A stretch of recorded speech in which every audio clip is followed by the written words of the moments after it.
வணக்கம் நேயர்களே, தஞ்சாவூர் சமையல் சந்தோஷினி. வாங்க, மணத்தக்காளி கீரையில் சூப்பு செய்யலாம். வாங்க, சூப்பராக இருக்கும். வாய் புண்ணு, வயிறு புண்ணு இதெல்லாம் இருக்கா, நெஞ்செரிச்சல் இதெல்லாம் இருக்காதுங்க. சூப்பு ஊற்றி குடிக்கலாம். வாங்க, எப்படி செய்கிறதுன்னு காட்டுறேன் பாருங்கள். அடுப்பை ஆன் பண்ணி கடாய் போட்டிருக்கேன். கொஞ்சமாக நீங்கள் நெய் ஊற்றிக்கலாம், அப்படியே ஆயில் ஊற்றிக்கலாம்.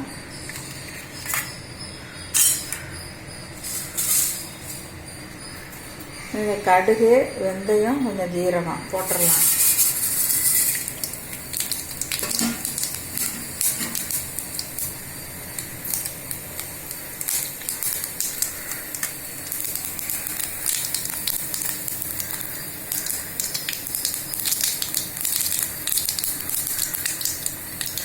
எடுத்துட்டு வெங்காயம் போட்டுடலாம்.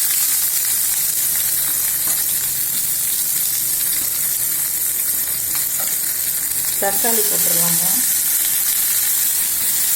நம்ம சூப்புக்கு தகுந்த உப்பு நம்ம இதிலே போட்டால் தக்காளி நல்லா நைய வெந்து போயிடுங்க.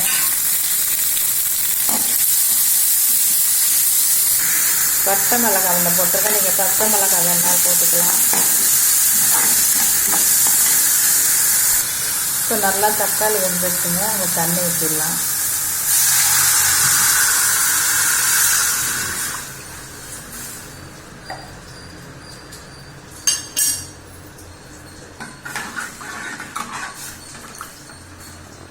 இப்போ நம்ம கீரையை போட்டுடலாம்.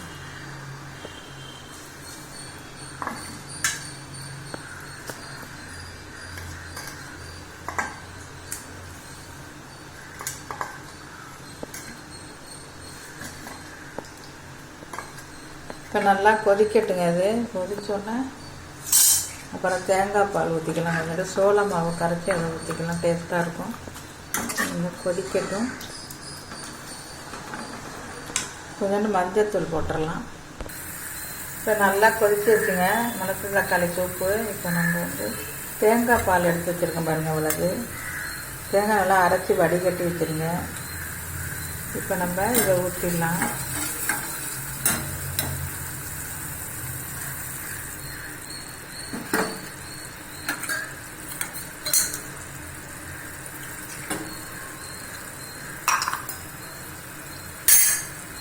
இப்போ சோள மாவு கொஞ்சோண்டு கரைச்சி வச்சுருக்கேங்க. அதையும் நம்ம இதில் ஊற்றிடலாம். இப்போ சூப்பு ரெடிங்க.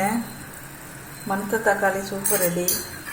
சூப்பராக இருக்கும். நீங்களும் செஞ்சு சாதத்துக்கும் போட்டு சாப்பிட்லாம், இல்லை வடிகட்டி நீங்கள் குடிக்கிறவங்க குடிக்கலாங்க. சூப்பராக இருக்கும். இந்த வீடியோ பிடிச்சிருந்தால் லைக் பண்ணுங்கள், ஷேர் பண்ணுங்கள், சப்ஸ்கிரைப் பண்ணுங்கள். வாழ்க வளமுடன்.